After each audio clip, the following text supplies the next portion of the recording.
And we are live. Welcome everyone to American Hammers TV. There today we have got Marc from where are you from, Marc? Columbus, Ohio. Columbus, Ohio. We've also got Chris here. Chris, where are you from? Hello, hello. I am originally from Columbus as well, currently residing near PA. And Chris and Marc actually know each other, so we're going to get some juicy gossip on Marc later. So any funny stories you got, Chris? Bring them out in the bag in a bit. Not really. Yeah, no, I feel like I have more dirt on him at this point. And even that is like with his grandparents. So, it's not compelling. We might hear that later on. After hours. Yeah. Just got a couple of things to talk about, guys. Go to American Hammers Network for all your official store merchandise. You've got obviously American Hammers there. You've got France, Japan. You've got loads of different countries here, Chile's, but the main one we want to go to is American Hammers. So anything you want to buy, t-shirts, I believe. Have you guys bought anything from the store yet? We have a free scarf in Kevin's house. Oh, okay. So it's like it's here, yeah. I've yet to buy anything myself. Yeah, I have not myself now. Savage. Do you have any sweet January sales coming up? Well, yeah, hopefully there is some on there. Also, just to tell you a little about Gilberto here, he house burnt down while he was away, and he's struggling. So any donations, go to our social media pages on Twitter here. You can see he's doing a GoFundMe page. Let's see how much he's raised. He's not after a lot of money. He's only after 1,500 quid. So far, he has got 340 quid. I haven't donated myself yet, so I will do probably after this show, actually. So, yeah. Any support, any love you can give, send it his way. So, let's start off, Marc.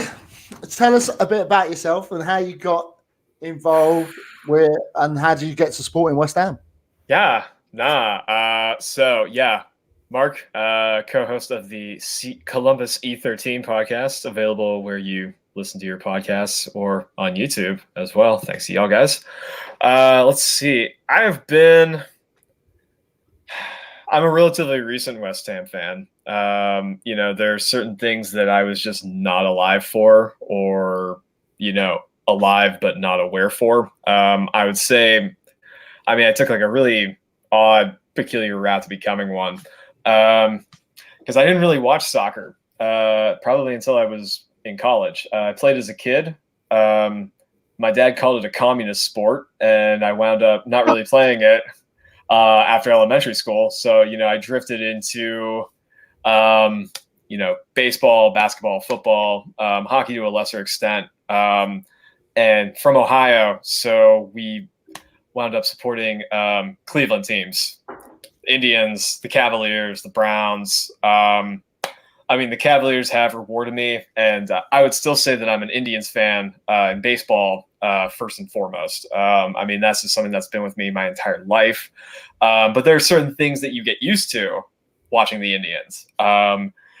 We produced an inordinate amount of Major League Baseball talent in the late 90s, or like the early 2000s, mid 2000s, late 2000s. We've been a great organization for developing talent and developing people throughout baseball, but we're never able to hold on to any of that talent. CC Sabathia was a massive Hall of Fame pitcher, traded to Milwaukee, had a long career with the Yankees. Manny Ramirez, one of the greatest hitters of our generation, went for more money in Boston. So I'm just used to seeing a lot of people leave. You're used to waiting for any one thing to go right, as they almost made happen in 2016. Really the last year I'm trying to get back to. I'm thinking about it. But there's some other things about just, loss, not quite making it enough, losing all of your best talent, this very bittersweet feeling. All of that was unbeknownst to me when I was in college at Ohio State in the early 2010s. So between 2009 and 13. We started playing FIFA a lot in that time, started drifting back into footy. I can't even exactly put my finger on it, but you cycle through teams, different leagues, and you play like a lot of different stuff. Like I have opinions on different Bundesliga teams or really obscure second tier Italian teams, but I always did end up going to West Ham. Played as them a lot, in this like Carlton Cole, Matty Upson, George McCartney era, just as they're getting relegated under Avram Grant around 2011, 2012. But by the time they came back in 2012 to the Premier League under Big Sam at that point, I'm like, okay, like let's watch these games. Like let's try to like follow it a little bit and just like see what it's like. It didn't quite have the impact the first year. Like I remember, illegally pirating some games as we used to do all the time in America. But it got a lot easier after NBC bought the rights and you had like legitimate, actually functional streaming platforms for games after 2013. And that was when, at that point, I started watching every single game. I think just like, if this format of me like regularly following West Ham really began in that 13-14 season when, oh God, they were in the relegation zone at Christmas. We had to re-sign Carlton Cole on an 18-month contract like 3 or 4 months after releasing him because we had absolutely no strikers. I mean, doesn't that sound familiar? So like, it was shit. And I'm like, why the fuck am I supporting this team? Good question sometimes. But like you start getting into it more and I'm reading about the 66 World Cup, this great dominance of winning the FA Cup, winning the Cup Winners' Cup, like similar to how the Browns won the NFL in a pre-Super Bowl era. I know you roll your eyes at me. I don't fucking care. But, looking at that, and then later on, you see all these great talents that were developed. Guys like Frank Lampard, Joe Cole, Rio Ferdinand, Michael Carrick, like all these guys that came out of the academy. And, we just, oh, yeah, they started with West Ham and we really, helped mold them into these amazing footballers. But, yeah, of course we couldn't pay for them. That, for me, that really hit home. And it really solidified, in my mind, West Ham as basically the Cleveland of the Premier League, which is just like a very helpful mnemonic for me when I try to explain it to other Americans. But it's also, a lot of the same sentiment, the same sort of ecstasy and more or less agony and self-loathing and, all the negative shit that comes with, what a lot of people are feeling at the moment. And so I've run with that for, since that time. So we're going on like 7-8 years. The thing is like, I'm way too into it at this point. Yeah. Like I can't go back. I still feel like, like a recent fan, I wish I could tell you more. I wish I was around for things like Carlos Tevez, Mascherano, the Icelandic Consortium. These are things that I can only read about in the archives and can't say that I was there for. But the experience and the amount of things that we have just watched and experienced together as supporters over just the last 7 or 8 years has been absolutely remarkable. I couldn't trade it for anything. Yeah.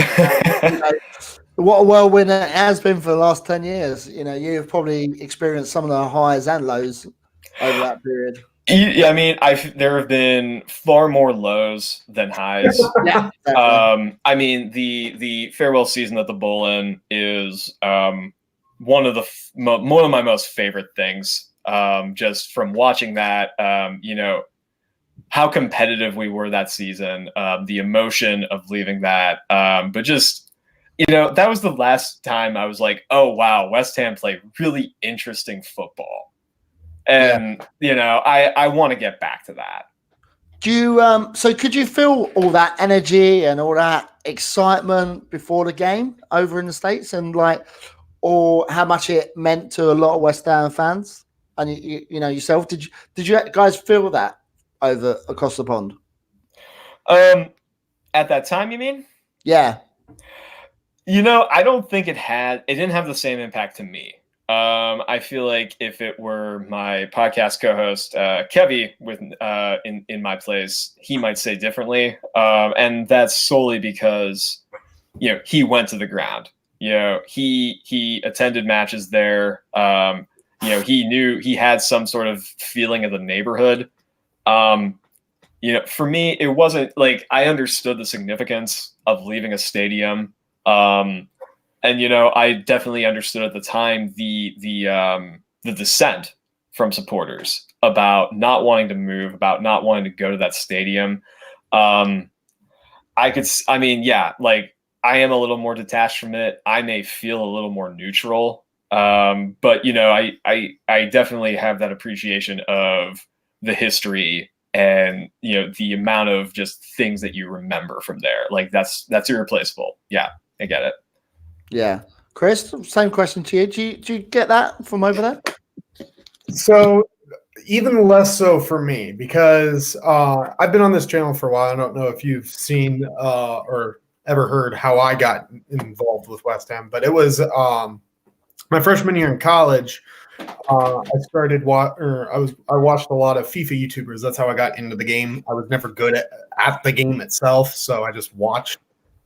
And two of my favorite YouTubers were West Ham fans, and my freshman year in college was the final season at the Bowl Inn. So they would record matches from in the stands, their reactions, the fans, everything like that. So I got to see it sort of kind of like that. But with my first year being the last year there, I had no attachment whatsoever. I was just glad that my newfound team was doing well. I remember even watching the FA Cup final between United and Palace that year and just thrilled that United won it because that means we were getting into Europe. Sidebar, that was how I met Kevin. Really? Yes. No, we were sitting in the same bar. It was actually like right before a Columbus Crew match, our hometown team. I was with my friend who's a big Man U fan. So, we had that vested interest in the game. They won. I'm like, West Ham's going to Europe. And he just walks up to me. He was like, you were talking about West Ham, right? And that's how I first found out about the E13. Yeah. Oh, wicked. Yeah. What do you guys think, like, from a distance now, seeing a new stadium? Because a lot of, fans that go to the ground, they have lots of issues with it and stuff like that. How does that come across, like, over the pond and the screen and stuff like that? I think I'm a little more agnostic to it than a lot of people. And actually, Kevin and I talked about this earlier. We recorded our podcast and then came over here and started the show. So all West Ham all evening for me. But, I guess to me, the feeling about the stadium would not be as much of an issue if there was actually winning. Like, I swear, and I believe this to be true, if West Ham were 7th right now, none of that would be an issue. We wouldn't be talking about it. Yeah, I don't think it would be as much as that. And, I'm sure, Chris, you're probably the same as Mark there. You don't see it as a massive issue as much as West Ham fans do. Yeah, I don't see as much of an issue on it for that reason, but also just because I've never even stepped foot on British soil, let alone been in the stadium, so I don't have to deal with it on a almost a weekly basis. I don't have to experience it. So I imagine if I was living in London and going to every home match, I imagine I'd have a bit of a different opinion, but with never even having been there, just watching it on TV, it's a little bit different for me. Yeah, no, I mean, we're definitely more divorced from it. Yeah, and I think I've been to the ground. I grew up 20 minutes just down the road from the stadium, from Upton Park. So my first game, we didn't even have seats. It was all standing. So Like I was so little, I couldn't even see properly, so I had to get down to the front all the time and then sit on the side. And the students let me know. So, like, the only thing I would say that's probably the major issue for me as a fan is that when you go to any stadium apart from the Olympic Stadium, the ground is more like tilted. I don't know, so you can actually you feel closer, no matter where you're sitting. You actually feel very close to the pitch, and you can it's more clearer to see the players. It's more, you feel a bit more enclosed with it. Where the Olympic Stadium is so flat, as it's slightly raised. Yeah. As you get further back, you feel so far away from it. It's almost better to watch it on TV, really. I wonder if I just wouldn't care as much. I mean, granted, I'm in Chris's boat, but it's my experience with American stadiums, you go to any ballpark, you go to any NFL stadium, that stuff is far apart. You don't hang over the players in the States, as much. That's a very good point. I never actually thought of that. Yeah. Oh, no, things have been moving much, much farther away from the pitch or the diamond or, whatever you're doing, whatever these sports. I'm kind of used to that. For better or worse, but I don't even know how well I would notice that difference. One thing though I do always like about watching the matches or the home matches on TV is how they always bring the camera it almost from the back point and zoom in, so it does emphasize how far it actually is. Yeah, no, they do a good job of well, and it's all relative, right? You're not like Bournemouth Stadium or Bolin, any of these traditional grounds, how they're right up against the pitch. Yeah. They're definitely an anomaly. Yeah. I'm quite interested to hear the way you say about the American stadiums, how that is, because I always, in my head, because I've never been to an American stadium. Yeah. I always think it's they have the standard for stadiums, because you always hear of how quick their service is and how good their stadiums are because they spend loads of money on them. So definitely next time I go to America, I'm going to try and go to a game to see what it's like and see what the stadium's like. So I think the closest I probably got to was the Met Stadium, but that was for WrestleMania. That weren't for nice. Yeah, so I can imagine that was quite. Thinking about that now, that's quite. Oh yeah. Well. Mm-hmm. Yeah. And it's flat. I'm thinking when the Yankees and Red Sox played in the London Stadium this summer, that it had that similar atmosphere. Granted, baseball isn't played on that, enclosed bowl anymore. So that's why you had these really inflated scores. But, it was that similar, awkwardness. Yeah. Mm-hmm. And maybe as football fans in the UK, we might be a little bit spoiled by some of our stadiums and how good they feel. Oh, definitely. Maybe that's interesting. Also, because of the way you got into the Premier League was through FIFA. Oh yeah. How did that happen? Because whenever I play FIFA, I struggle playing FIFA with West Ham. I played as a bunch of other teams. I can remember playing as Palermo, recently relegated and had a really corrupt ownership in Serie A. I played as Schalke. I played as Hamburger 96, or no, Hamburger SV. Sorry, not yeah. I played as 96 too, all those Bundesliga teams. But for one reason or another, the two English teams that I would consistently play as would be West Ham, and I know some people are going to laugh at me here, Sheffield United. Oh, interesting. And this was before I knew anything about the West Ham Sheffield feud. But my cat, I named a dynasty after my cat at the time, and we managed Sheffield United together, and we got them to the championship, but they were too cheap, so we left. But it was. I think it just got to be as simple as Sheffield United weren't in the Premier League at the time. in that very arbitrary sense, like it could have gone either way. Just how you played the cards, yeah. Yeah, I normally on the PS4. I normally play a lot of the Ultimate Team. Oh yeah, I was playing as Xbox 360. Yeah, FIFA 12, definitely my favorite. I think the subsequent versions went downhill. Yeah, Chris, what do you play on? I actually have PlayStation 4 as well. I don't have the newest FIFA though. I stopped after the 18 because I don't play online, and mainly because I'm terrible. Like, Yeah, I never get the buttons me right. I'm just not going to embarrass myself. So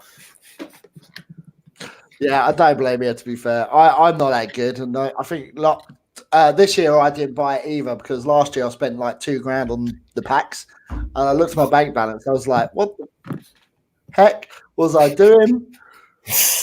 Yeah, not a good way. yeah. Just waste my money. But hey, yeah, haven't got nice. So, Marc, you are also part of a podcast. Tell Indeed, the Columbus E13 podcast. I mean, it is the simplest of origin stories. We showed up at our old home base, the Three-Legged Mare. May it rest in peace in downtown Columbus. He asked me if I wanted to do a podcast, and I was like, "Yeah, sure." I'm not like what I would say a fanatic. I mean, I've listened to a few, but never really anything to sports. But I always show up to the matches. Always at least had something to say, or stretch it out for an hour, as I've been learning to do with this. And so every Tuesday or Wednesday night, we show up at Kevin's house. He, he's a great DJ, has a wealth of equipment that was basically ready-made for production, and we sit at his kitchen table or dining room table, and we talk about shit for an hour.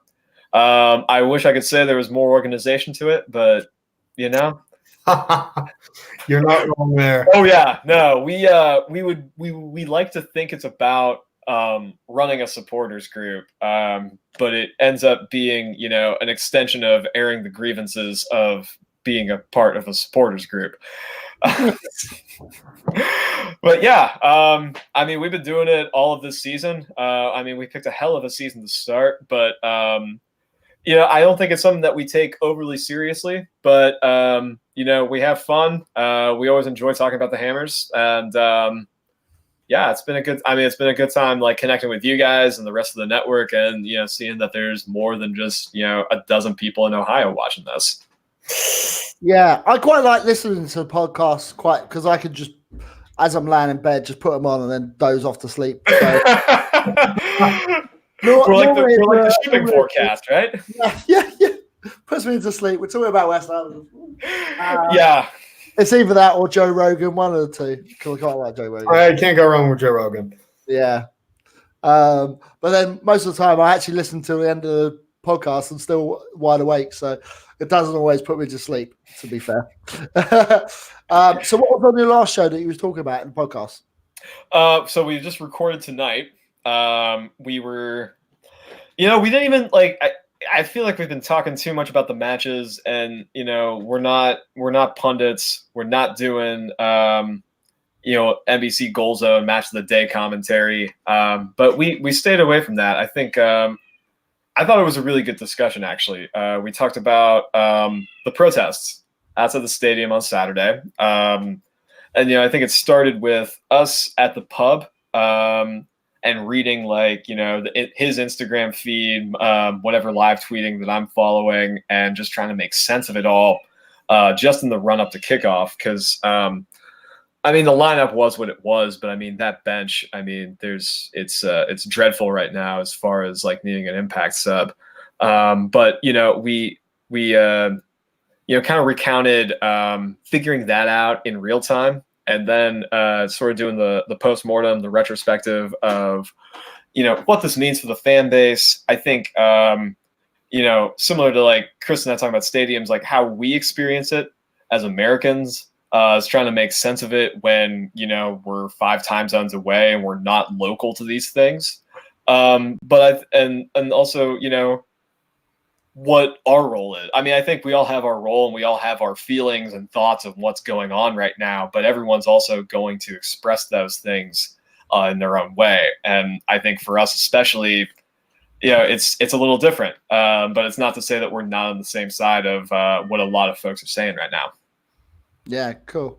So yeah, if you want to go to that, where can they watch them or listen to them? So yeah, check us out. We're on all the things: iTunes, Google, Spotify, all of them. Also, the videos. They record videos. Oh yes, they're posted every week on the YouTube page. We remembered to hit record tonight. We missed that last week. Oh, brilliant! And I believe that Chris, you've also been on a couple of their shows. Yeah, actually, before the two before the last one mentioned on there. Currently, I have actually been on. It's great fun. Love the guys. I appreciate you guys for having me on. I feel like I'm actually on a podcast through American Hammers Radio with John and Zach, and I love the guys. But it just feels like that podcast feels so much more natural being at the same table as the people you're talking with instead of through StreamYard and hours distance away. So it feels a little bit more natural to talk in that environment almost. Yeah, I get you. Yeah, it's it's basically what he's saying, Mark, is he doesn't like talking to you. That's what he's basically saying. You need to go back to Pennsylvania. He wants to be at your house with a cup of tea and doing the show from there. So you don't invite him over. That's what he's saying. Stay up there. Spring break. But seriously, I mean, we got to go on your show at some point. Yeah, absolutely. Oh, yeah. No, we'll be. I'll plug mine a little bit here too. Ours is called Fortune's Always Hiding. You can find it as on iTunes and Spotify as well. The audio is always posted in video form to YouTube. Our last episode, John was unfortunately unable to join us as he's been sick for quite a bit. I'm hoping he's on the mend. But instead, Zach and I actually interviewed West Ham Fan Zone, the Twitter account with over 10,000 followers. And he was actually at the protests. So we got his insight on it a little bit. Brilliant. That's good to know. So definitely two great shows there, people. So definitely check them out. Something I also wanted to discuss with you guys, like being Americans. Do you see now that the Premiership and the West Ham fan base is growing more in the States due to the fact that you've got easier access to it now because of the new deals for the TV rights over there? So I'll start this off. Yeah. You better say.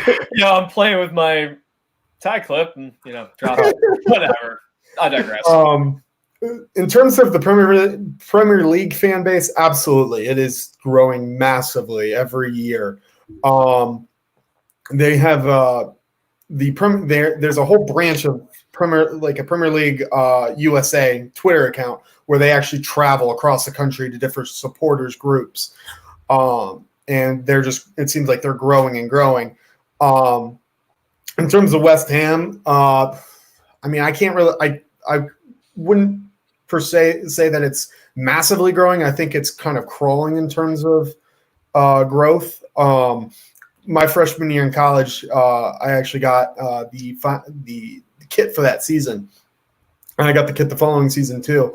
And I actually had seen 2 or 3 other West Ham fans at OU, and not including my fraternity brother, who I found out was a West Ham fan as well. So guys 18 to 24 or 18 to 23 or so, and there's 4 on OU's campus alone, which was more than I'd ever thought there'd be. Yeah, I mean, in my experience, which is, not too dissimilar from Chris's, also in Ohio, just a different part. I mean, it's definitely been a smaller growth.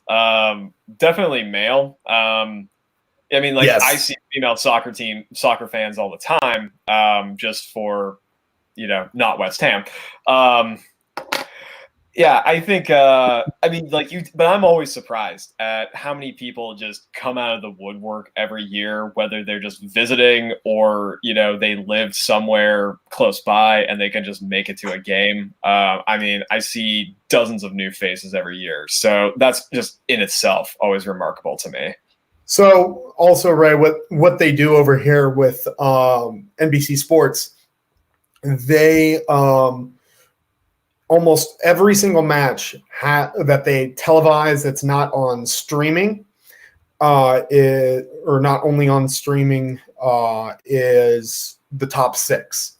So what ends up happening a lot is most people just kind of jump onto the Liverpools, the Man Cities, the Chelseas, and they just stick with that. They just and they never really branch out of that.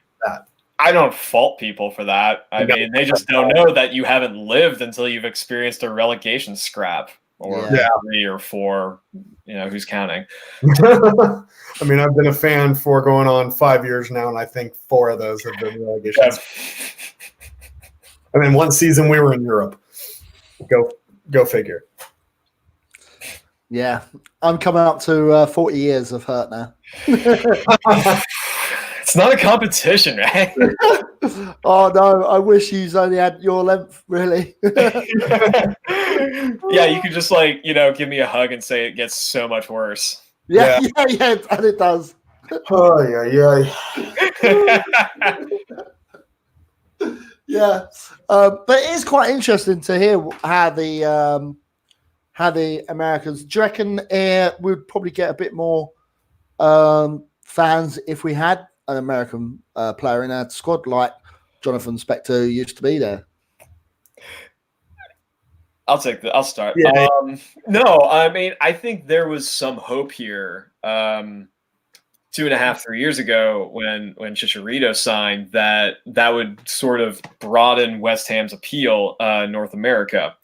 I'm thinking that would have been 17-18 season he started. So it was it would have been better if we had come off like a post Dimitri Payet high and we're riding into Europe. But who's to say if that squad could have done better with him? But I think there was some real optimism there for a moment, and then he never really played or was not prolific. He's back home where he's probably should be at this point in MLS. And he's looking like he's going to be the face of the league here now. And it's just it's a shame that it didn't work out with West Ham. Yeah. So I'm actually going to say a little bit of the opposite here. I think it would all depend on the American. With Christian Pulisic, how well he was kicking on in Germany, I started seeing Pulisic jerseys everywhere. He had the national eye. Had West Ham theoretically went out and purchased him, hell yes, West Ham would have grown massively in the American market. It all just kind of depends. If you buy a no-name or relatively no-name American who's going to be a rotational player, not really. But if you buy the rising potential superstar, then yes. Yeah, and you see that really a lot in players that come from China and Asia. Yeah. And stuff like that. Even before Neymar become massive over here, he was a national icon and celebrity over in Brazil. So you kind of need them sort of players that are iconic and just grab the nation by the ball and take it with it because they're going to do well in the World Cups and exactly. I'm thinking of non-Pulisic, other Americans in the Premier League. It's not when Jeff Cameron was playing for Stoke that I started seeing Stoke kits everywhere. What? Tim Ream, yeah. Tim's got it. Or even Clint Dempsey for that matter. That was era, but that was even a marginal following at best. Is there anyone coming through the ranks that you reckon could potential? No, U.S. soccer is looking bad right now. I know that Aston Villa actually just gave a debut to an young American. I can't remember what. Oh, really? And Borussia Dortmund actually just established a new American. So they were putting out a bunch of promotional stuff of like Pulisic passing the torch to him. Yeah. The other day. So yeah. I mean, Pulisic has achieved, like, I think in my opinion, like a level of celebrity that Landon Donovan never quite got. I'm thinking of like, him or Dempsey or these other like earlier faces of American soccer. I mean, you didn't have the social media aspect. You didn't have the streaming platforms. Yeah, then that's definitely fair. And over there when they were older, Pulisic is 20, 21. Yeah, he's a kid. So, I mean, he's got the younger aspect, and he's got much more time to grow that game. Yeah, for sure. Yeah, it's a different game now. Yeah. I think you probably need someone in a World Cup game that's going to get the nation excited. I mean, good luck with that. Yeah. So we have to make the World Cup first. Yeah, it's not looking good right now. And, like, I like Greg Berhalter. Like I have season tickets I have season tickets to the Columbus Crew. But I mean, U.S. soccer is in shambles right now. Our youth system, our development system is god awful. So good luck to that. We haven't got any scouts at West Ham anyway, so we've got one scout now. It's clear what model we're following. So yeah, he's probably just on FIFA or on Football Manager trying to get the best players. Agents don't have the same pull in world football. Oh, yeah. So I don't even want to do this, but I'm gonna have to. Yeah. Pull it up. Jesus. Yeah, it's not looking great as a West Ham. That goal difference is not as bad as I thought it would be. No, I think that could save us in the long run. Yeah. Who knew? I know that the run of schedule is like incredibly tough and everything, but I will say still we do have 2 matches in hand to potentially help bolster that up a bit, though. So yeah, let me just hide that quickly.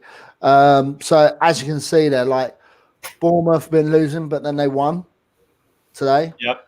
On a good streak right now. Yeah. And, we're on the same amount of points as Watford, who only need a game. We could be dragged right down there. And Villa winning tonight, doing really well. Southampton were down the bottom, and now they've pulled themselves right out. Yeah. Up to, and that's the crazy thing, too, about this whole season right now. We still have 16 games. Everyone else has 14, obviously. But, I mean, there's still plenty of time. I mean, you look, we're still only realistically 7 points from top 10. Yeah. I mean, we can only kid ourselves with that for how long, though? No. That in October, November, yeah. We're on a form, like one stretch of like 4 or 5 games, and we're looking pretty. And it could happen at West Ham. Remember, one of them games in hand is against the champion, it's Liverpool at the moment. Well, we actually play Liverpool twice in 3 matches. Yeah, so that's going to be exciting. I'll put up the fixtures in a minute. Yeah, feeling good about that one. Yeah, it's not ideal. But even if you look at that, even if we get 1 win, say, for instance, that will only push us to 15th. Even if we get another win, that's only going to push us to 14th. All being well, that's still very close to the bottom 3 for my liking. And yeah. And if you look, I just noticed Southampton's above Arsenal. Yeah, that is crazy. It's a crazy season. Like, you've got so many teams underperforming. So many results that you just can't predict this season. And then you got filled up in 7th. I mean, I'm looking at this table. The most remarkable thing to me right now is Southampton is sitting 9th. I mean, we are not that far removed from when Leicester absolutely shellacked them, 8-9-0? 9-0. People were, 9-0. I mean, and Southampton were just drifting at the bottom. They have stuck with their manager, and they've somehow, just grinded out results. Yeah. And that for me, the worst part of it is that we absolutely have a better squad than they do. and we're fighting off relegation. Yeah, look at Sheffield United there, up in 7th. Yeah. And they really didn't put much money into the squad in the summer. I mean, yeah, I think like I'm happy for them, obviously, as a FIFA player of them. But I still believe like they're gonna have a really difficult time going forward. I think like the second season is gonna be not kind to them. This is gonna go down to the brutal end, I think, unless we get lucky a few places along the way. Yeah, I mean, I keep saying on our podcast, like we need one of these games coming up. There's going to have to be some sort of Herculean effort where we just pull a win out of our ass. That's what I'm saying. It's going to be Liverpool, just because for the memes. So we were at the pub on Saturday.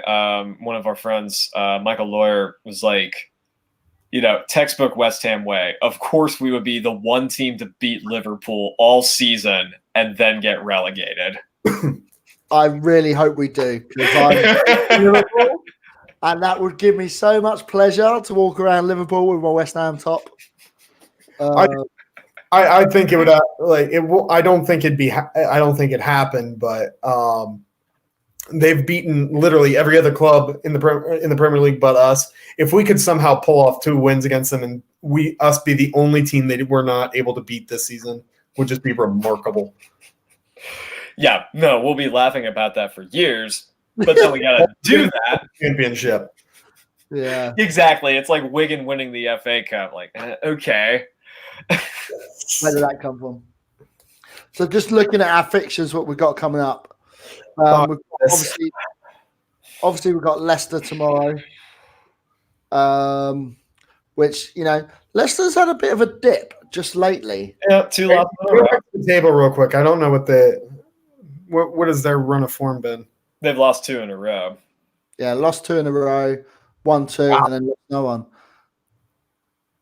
So, yeah. Maybe we could catch them at a bad time. We could catch them at a bad game. I'd be happy with a draw. Oh, absolutely. Yeah, anything more than that. And then Slaven Bilic returns. Oh God, that's just got West Brom battering us all over it.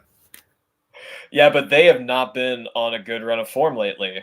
They've also lost 2 in a row. I mean, Leeds might start pushing for them to the championship. I also want to point out something too, including the match against Everton. From that point until the Liverpool match, we will have had 4 matches in 11 days. Yeah, the festive period we were supposed to have. Yep. Yeah, and don't forget we've got half our best players injured with Anderson, Antonio. I can't believe I'm missing Felipe Anderson right now. Yeah, so we if we don't pick up any points over this, we are going to be in real trouble. Yeah. I'm still in real trouble right now, even if we can pick up some points. Yeah. Yeah. I mean, we're at a point where you just have to hope for a draw every single game. And you have to, in the long run, too, you have to hope that 3 teams are worse than you. Yeah. Which there absolutely are, but in terms of on paper, but not many teams can be worse than us this season on the 100%. Antonio's fit for Leicester? No, it doesn't sound like it. No. Well, so it's like it'd be like, where is that result going to come from? I mean, we had such a toothless bench. Nothing to see. No, there's nothing going on. Let me just quickly pull out the injuries. Yeah, I've seen somewhere. Yeah. I was only saying that because I saw Chloe in the chat. Oh wait, I left comments. I've just seen something pop up, and it's just saying that Antonio might be fit for the Leicester game, but I can't imagine him being good. Ready to start. Yeah, like I read Moyes' press conference today. It sounded really cryptic as to whether he had, what level of fitness he had. Just Antonio's close. So My guess is that he's gonna have a fitness test tomorrow, and we'll see. He might be good enough to start. I can't see it somehow. Oh no. I'm gonna risk it. I think in light of like the Marcus Rashford news, you would be such an idiot to do that. Well, we always seem to rush him back. He plays for a game or two, and then he's out another 2 months. So it would be kind of par for the course for West Ham if we did that. So I'm not going to be surprised if I see Antonio play, but I just know that he's going to get injured pretty damn quick afterwards, regardless if he passed his test or not. Yeah. Well, out of that fixture list, I can see us getting 3 wins as a possibility. I can see us beating West Brom. I can see us beating Brighton. And I can see us beating Southampton. I'm definitely saying that because my mate's a Southampton supporter. So who's normally in the chat room, Baz, trolling everyone. So, yeah, I hope we smash him because I can't be dealing with him. But the rest, you can look quite easily. We could be looking at 1, 2, 3, 4 games there with no points, where all the teams around us could be potentially picking up these 1s or even 3 points and getting away from us. Yeah, I mean, I think it's so easy to see everything going wrong in this run. I mean, depending on how the Liverpool match goes, what if you're like completely decimated of confidence and then Brighton beats you too? It's easy to. I hate to say it. I feel like I'm being like pessimistic like so often, but it's just so easy to see. Yeah. That said, I want to believe that there can be one good game. Like maybe they can show up against Man City and get a point. If we can beat Brighton and Southampton and draw against Leicester or somehow draw against Liverpool or Man City, I think 7 out of the 18 points, I think that would almost be a small moral victory for us. Yeah. I mean, for me, I think my yardstick at this point is like, if they can't win in any of these next 7, then we just got to bear down and brace for the worst. Yeah. My best case scenario, I'm not even going to put points numbers, is that we're still out of the bottom 3 by the end of this. And I'm kind of worried that we're not. And, like the run of fixtures after that. Yeah. I think I've just closed them down, actually. Sorry. Yeah. Yeah, I've just closed that. Let me see if I can get back up. But yeah, it's them lot of fixtures are going to be really tough for us.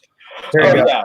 I mean, if these fixtures don't go, if they go poorly, then who's to say like the next 6 or 7 are going to go any better? I mean, you're just in shit at this point.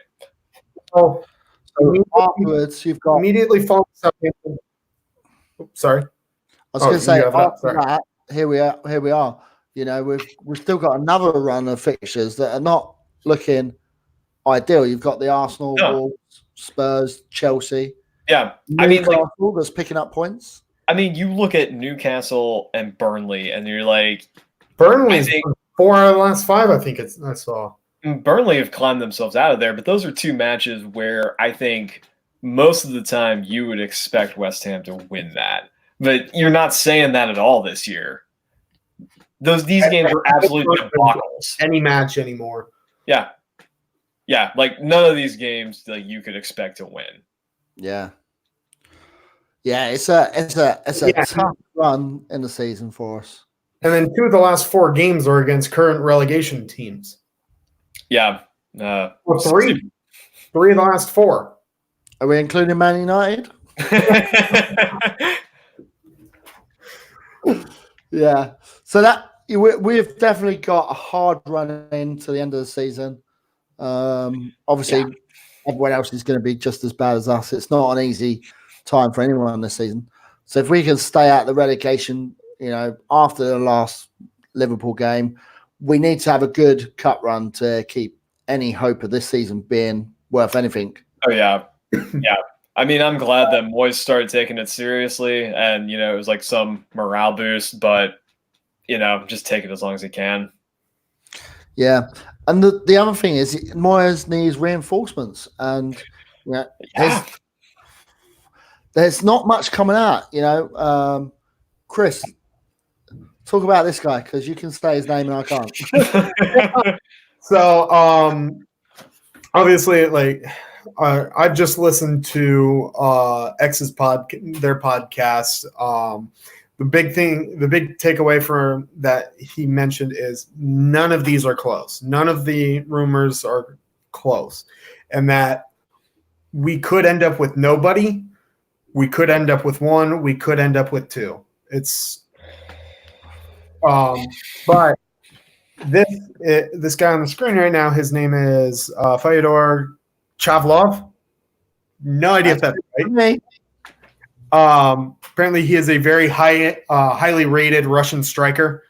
The other rumors that we have, the one man that we've been rumored or linked with since it seems like September, Frank Kessie of AC Milan. We are very interested in him, of course, on loan. The other person we are interested in on loan is Steven Nzonzi, who's currently on loan at Fenerbahce from Roma. We're still interested in Sander Berg, despite reports of us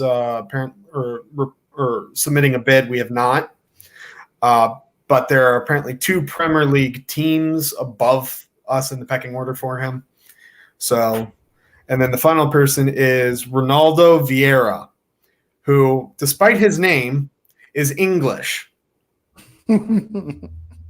Currently playing at Sampdoria in Italy. And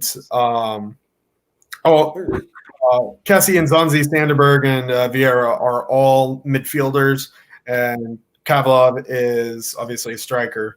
So they did say, though, that the center midfield position is, if we are to get a player, is the most likely position, because that's where Moyes says we need the most help, which is accurate. Yeah. It's clear for anyone to see that we need a midfielder. We need someone that's going to run box to box, because Nobles can't do it for us. Snodgrass works his socks off, to be fair to him. But we need someone along with Declan Rice that will help run that midfield, so we can have the players like Fornells and Lanzini to do all their magic at the third half of the pitch.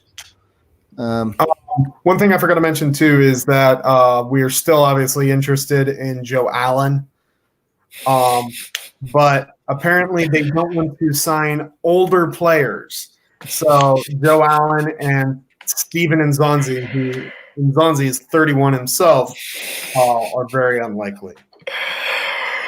I think the perfect person for it would be Frank Kessie. He's out of favor with Milan. He's box to box, and he's a kind of one of those bastard midfield players.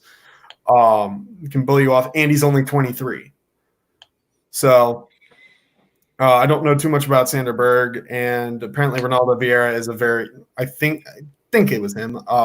He's like 5'6" or something like that, but he can get box to box pretty damn quick.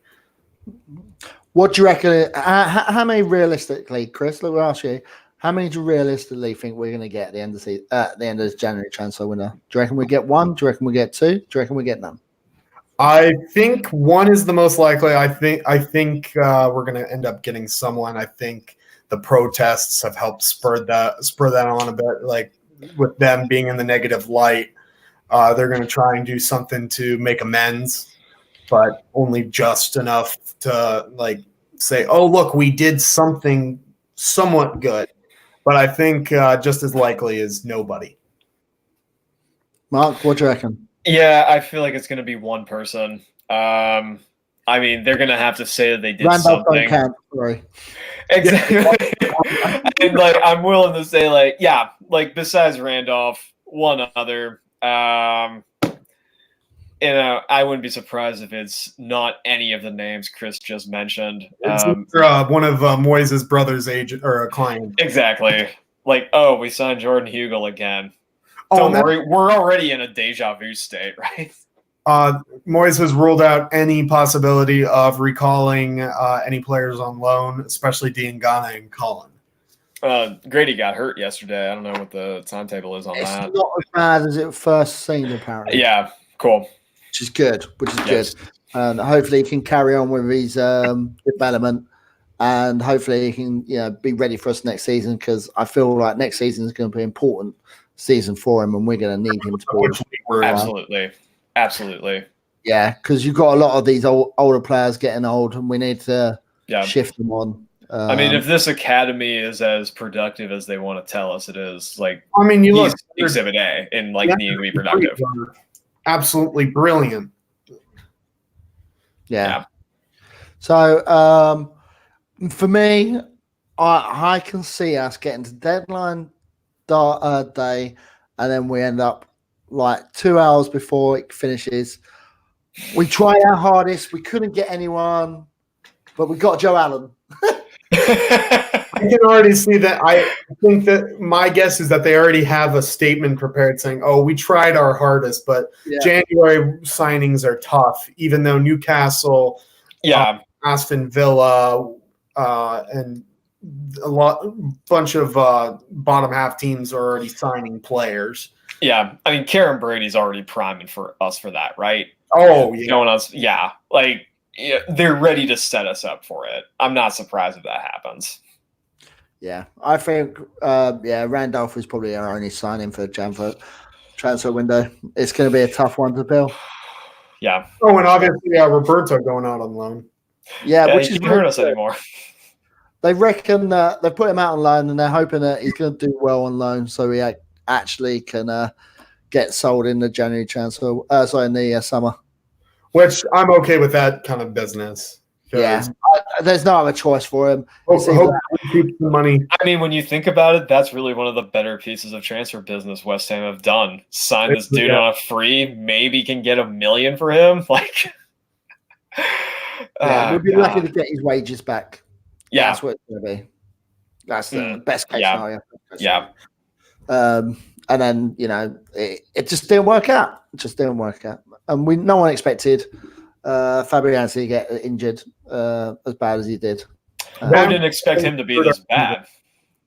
We didn't expect West Ham to be this bad this season. I still think, though, the thing that kind of pushed the snowball down the hill was the Fabianski injury.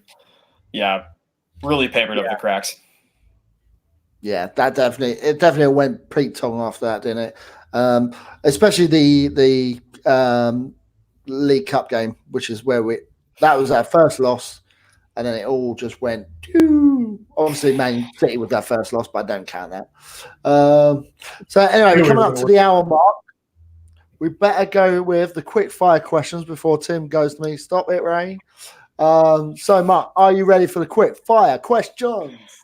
Gonna have to be. Right, meat pie or apple pie? Apple pie. Who is your favorite current West Ham player? Declan Rice. You ain't got much choices there, really. I think Antonio's the most charismatic. Yeah. say that to the bird who was in it part. There's a Lambo, yeah.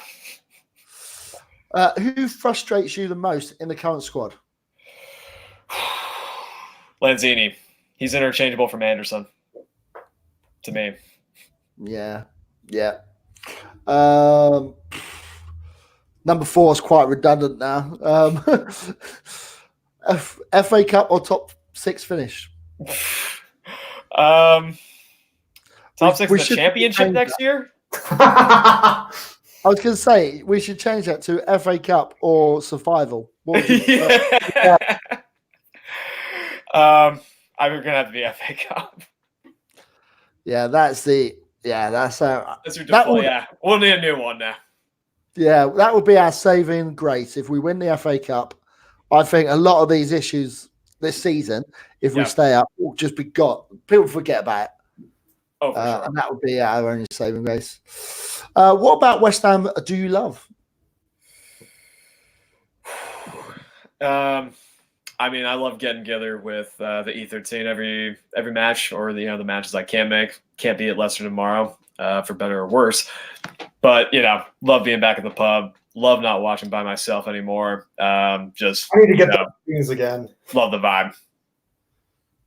I love watching.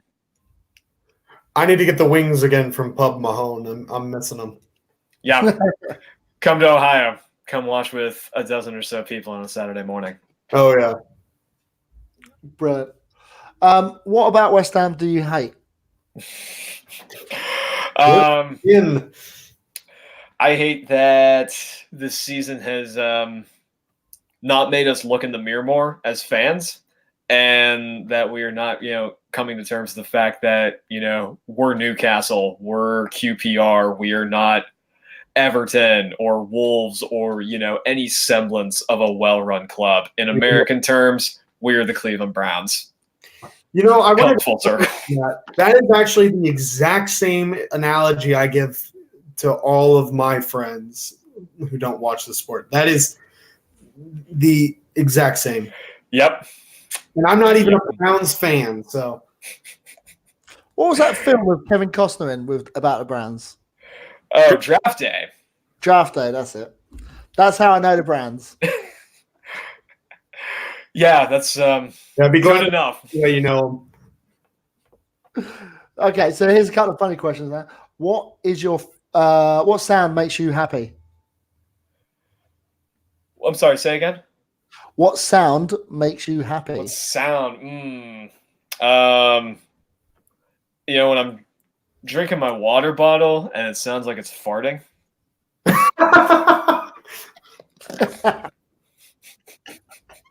That's a good answer. What's your favorite curse word?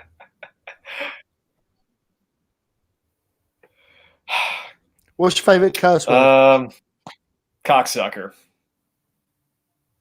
I don't know. It's fun Chris, to say. I'm interested.